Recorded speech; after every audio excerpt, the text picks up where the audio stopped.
નમસ્કાર ગુજરાત। આજના મુખ્ય સમાચારની અંદર રૂપાલા સામે પરેશ ધાનાણી લડશે ચૂંટણી, ખેડૂતો માટે સંકલ્પ પત્ર, ખેડૂતોને દેવું માફ થશે, રાશન કાર્ડમાં મોટા સમાચાર, આ કાર્ડમાં મળશે 2 લાખ રૂપિયાનો વીમો, પાક વીમા યોજના ફરી શરૂ, લાખો લોકોને થશે ફાયદો, દીકરીઓ માટે 2 નવી યોજના, 300 યુનિટ વીજળી મફત મળશે, ખેડૂતોને સહાય, આધાર કાર્ડ બાબતે મોટી જાહેરાત, ગેસ સિલિન્ડરમાં મળશે સબસિડી, 2000નો હપ્તો ક્યારે આવશે, સોનું 10,000 રૂપિયા મોંઘું થયું છે, વાહન ખરીદવા માટે મળશે સબસિડી અને આજના સૌથી મોટા ખેડૂત સમાચાર।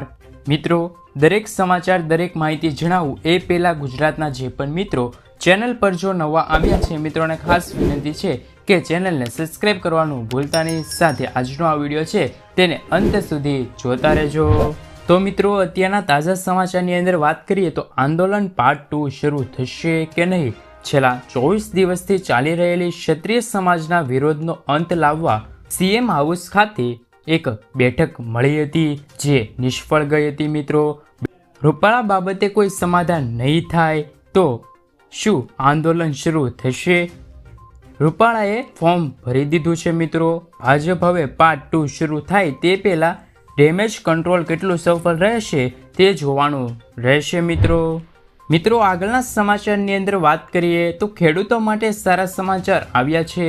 ચોમાસાની ઋતુને લઈને ખેડૂતો માટે સારા સમાચાર આવ્યા છે। ચાલુ વર્ષે ચોમાસાની સિઝન સામાન્ય કરતાં સારી રહેશે, જેમાં જૂનથી સપ્ટેમ્બરમાં ચોમાસું ખૂબ જ સારું રહેવાના અહેવાલ છે। દેશમાં 104થી 110% વરસાદ નોંધાશે। સરેરાશ વરસાદ પણ સારો રહેશે।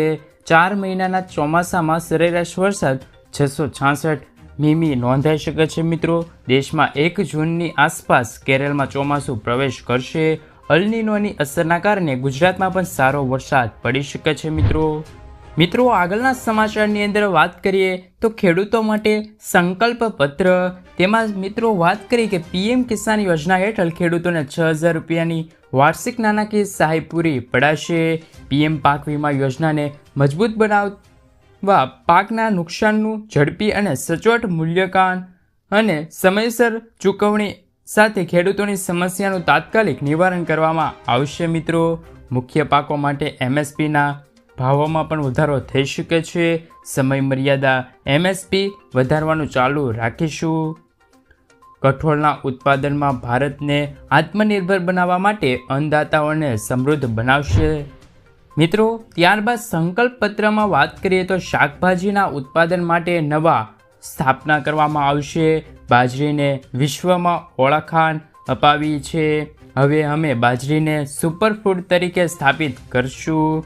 નાના ખેડૂતોને બાજરીની ખેતી કરવા પ્રોત્સાહન આપવામાં આવશે। મિત્રો, હવામાનની આગાહી જેવી કૃષિ સંબંધિત પ્રવૃત્તિઓ માટે સ્વદેશી ભારતીય કૃષિ ઉપગ્રહ લોન્ચ કરાશે।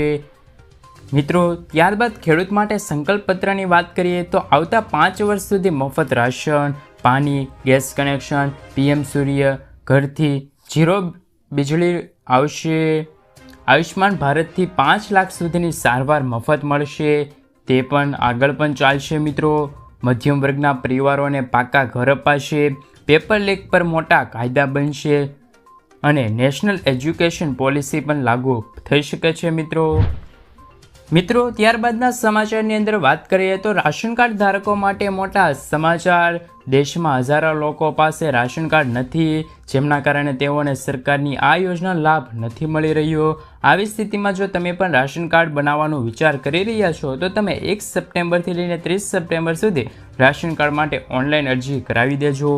આ સમયે જે લોકોએ સમય મર્યાદિત અરજી નહીં કરી શકે તો તેમને રાશન કાર્ડ આપવામાં આવશે નહીં।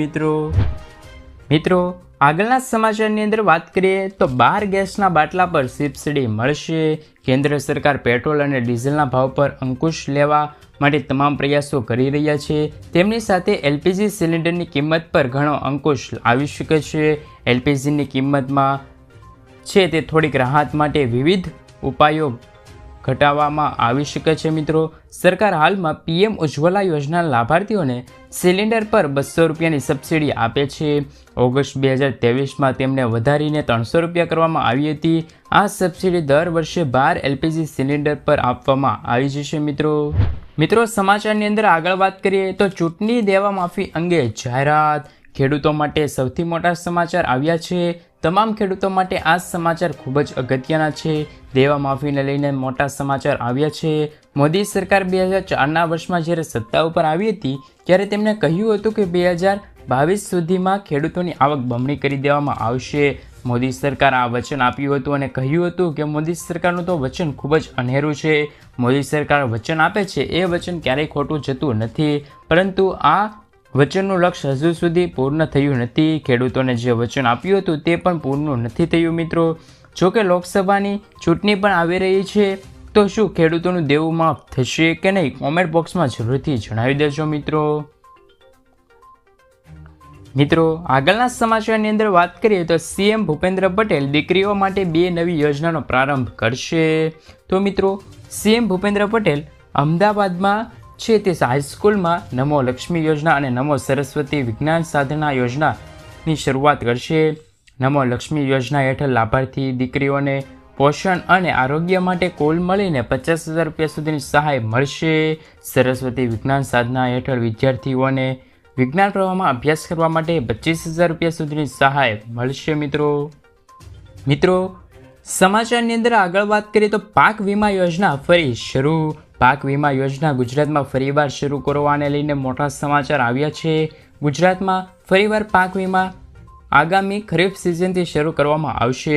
આ વખતે પાક વીમા યોજના ખેડૂતોને લાભ થાય અને વીમા કંપનીઓ ખેડૂતોને લૂંટી ન જાય તે દરેક નિયમો અને શરતો ખેડૂતલક્ષી કરવામાં આવશે. ખેડૂતોને પાક વીમાની રકમ 48 કલાકમાં મળી જશે તેવી ઝડપી પ્રોસેસ સાથે પાક વીમા યોજના ફરીવાર એન્ટ્રી કરવામાં આવી જશે. મિત્રો આગળના સમાચારની અંદર વાત કરીએ તો સોનું 10,000 રૂપિયા મોંઘું. સોનાના ભાવે આજે રેકોર્ડ બનાવ્યો છે. 24 કેરેટ સોનું આજે 701 રૂપિયા મોંઘું થઈને 73,000 રૂપિયાને પાર પ્રતિ 10 ગ્રામ પહોંચી ગયું છે. આ વર્ષની શરૂઆતની છેલ્લા 3.5 મહિનાથી સોનું 10,000 રૂપિયા મોંઘું થયું છે. 1 જાન્યુઆરીથી સોનું 63,000 રૂપિયા પર હતું, તે હવે 73,000 રૂપિયા પર પહોંચ્યું છે. નિષ્ણાતોના મતે આ વર્ષે સોનું 75,000 અને ચાંદી 1 લાખ રૂપિયા સુધી પહોંચી શકે છે. મિત્રો આગળના સમાચારની અંદર વાત કરીએ તો 2000નો હપ્તો ક્યારે આવશે તેમને લઈને મહત્વના સમાચાર છે. 2000નો હપ્તો મેળવવા KYC કરાવવું ફરજિયાત હોય છે, જેની પદ્ધતિ મિત્રો સરકારે ખૂબ જ સરળ બનાવી દીધી છે. જેની વાત કરીએ તો કેન્દ્ર સરકાર PM કિસાન સન્માન નિધિ યોજનામાં મોટો ફેરફાર કરશે. PM કિસાન સન્માન નિધિ હેઠળ નોંધાયેલા ખેડૂતોને હવે KYC માટે વન ટાઈમ પાસપોર્ટ અથવા તો ફિંગરપ્રિન્ટની જરૂર પડશે નહીં. ખેડૂતો ફેસ ઓથોરિટેશન અથવા તો ફેસ સ્કેનિંગ દ્વારા કાર્ય પૂર્ણ થશે. આ માટે કેન્દ્રીય કૃષિ મંત્રી નરેન્દ્રસિંહ તમારે PM કિસાનની મોબાઈલ એપ દ્વારા છે તેમાં સુવિધા મળવાપાત્ર રહેશે. મિત્રો સમાચારની અંદર આગળ વાત કરીએ તો 300 યુનિટ વીજળી મફત મળશે. કેન્દ્રીય મંત્રી સીતારમણ બજેટમાં એક જાહેરાત કરતાં કહ્યું છે કે સરકાર વીજળીની સમસ્યા ખતમ કરશે અને દેશને વીજળી વિના ઊભા કરવા પ્રતિબદ્ધ બનશે. દેશમાં કરોડો ઘરોમાં રૂફટોપ સોલર સેટ લગાવવામાં આવશે. બજેટમાં જાહેરાત કરવામાં આવી હતી કે દરેક ઘરમાં 300 યુનિટ સૌર ઉર્જા ઉત્પન્ન કરવામાં આવશે. તમને કહ્યું કે દરેક પરિવાર દર વર્ષે 15,000 થી 18,000 રૂપિયાની બચત કરશે. સરેરાશ પૂર્ણ થયા બાદ બાકીની રકમ છે તે વીજળીના વિતરણ કંપનીઓ તમને આપી દેશે. મિત્રો ત્યારબાદના સમાચારની અંદર વાત કરીએ તો પાક ધિરાણ લોન થશે માફ. ખેડૂતો માટે સારા સમાચાર આવ્યા છે. પાક ધિરાણ લોનને લઈને ખેડૂતોની માંગ કરવામાં આવી હતી કે ખેડૂતોને લોનના પૈસા બેંકમાં ભરવા માટે બહારથી વ્યાજે પૈસા લાવીને વ્યાજ ભરવું પડે છે. તેથી ખેડૂતોને ઓટો રિન્યુ સુવિધા આપીને ખેડૂતોને થોડીક રાહત આપવામાં આવે તેવી ખેડૂતો દ્વારા છે તે માંગણી કરવામાં પણ આવી રહી હતી. ખેડૂતોએ લીધેલી લોનની નવાજૂની કરવા ખેડૂતો પાસેથી કેશ પેમેન્ટ માંગવાની બદલે ડાયરેક્ટ બેંકમાંથી ઓટો રિન્યુ કરી દેવામાં આવે. મિત્રો આધાર કાર્ડને લઈને મહત્વના સમાચાર સામે આવ્યા છે. આધાર કાર્ડને અપડેટ કરવાની સમય મર્યાદા જાહેર કરવામાં આવી છે. આધાર કાર્ડ ધારકો માટે 14 જૂન 2024 સુધીમાં મફતમાં અપડેટ કરાવી લેજો. આ સેવા માય આધાર પોર્ટલ પર ઉપલબ્ધ છે. જો તમને આધાર કાર્ડમાં કોઈ ફેરફાર કરવા માગો છો તો તમે તે વહેલા તે પહેલાંના ધોરણે છે તે આધાર કાર્ડમાં અપડેટ કરાવી લેજો. મિત્રો, સમાચારની અંદર આગળ વાત કરીએ તો વાહન ખરીદવા માટે મળશે સબસિડી. ગુજરાતના ખેડૂતોની આવક બમણી થાય તે માટે સરકાર દ્વારા અનેક પ્રકારની યોજનાઓ ચલાવવામાં આવે છે. રાજ્ય સરકાર દ્વારા ખેતીના સાધનો અને વાહન માટે સબસિડી આપે છે. આવી જ એક ખેડૂતલક્ષી યોજના કિસાન પરિવહન યોજના છે. ખેડૂતોના પાક ઉગાડે પછી તેને માર્કેટ યાર્ડ સુધી પહોંચાડવા માટે પરિવહન માટે ટ્રેક્ટર જેવા સાધનોની જરૂર પડે છે. ઘણી વખત વાહનોના અભાવના કારણે પાક બગડી જતા હોય છે, જેમના કારણે ખેડૂતોને નુકસાનનો વારો પણ આવે છે. મિત્રો, ત્યારબાદના અને આજના અંતિમ સમાચારની અંદર વાત કરીએ તો આજના સૌથી મોટા ખેડૂત સમાચાર. તો મિત્રો, અમરેલી જિલ્લામાં મોટાભાગના ખેડૂતો દ્વારા કપાસ, મગફળી, સોયાબીન, ઘઉં, ચણા તેમજ તલ, સફેદ અને કાળા તલનું વાવેતર કરવામાં આવ્યું હતું. સાવરકુંડલા યાર્ડમાં મોટી મગફળી 1215 રૂપિયાના ભાવે બોલાઈ રહ્યા હતા. સાવરકુંડલા માર્કેટિંગ યાર્ડમાં કપાસના ભાવ 1350 રૂપિયાથી લઈને 1500 રૂપિયા સુધી નોંધાયા છે, જ્યારે કપાસના 1075 મણની આવક નોંધાઈ હતી. સાવરકુંડલા યાર્ડમાં ચણાની જણસીની હરાજી પણ કરવામાં આવી હતી. મિત્રો, ત્યારબાદના સમાચારની અંદર વાત કરીએ તો જનધન ખાતામાં આવશે પૈસા. કેન્દ્ર સરકાર દેશવાસીઓને આર્થિક રીતે સશક્ત બનાવવા માટે અનેક યોજનાઓ ચલાવી રહી છે. મોદી સરકાર વર્ષ 2014માં પ્રધાનમંત્રી જનધન યોજના શરૂ કરી હતી. આ યોજના દેશવાસીઓને બેન્કિંગ સિસ્ટમ સાથે જોડવાના ઉદ્દેશ સાથે તેમજ સસ્તી નાણાકીય સેવાઓનો લાભ આપવા ઉદ્દેશથી શરૂ કરવામાં આવી હતી. જનધન યોજના હેઠળ ઝીરો બેલેન્સ એકાઉન્ટ ખોલવામાં આવ્યું હતું. પ્રધાનમંત્રી જનધન યોજનાનો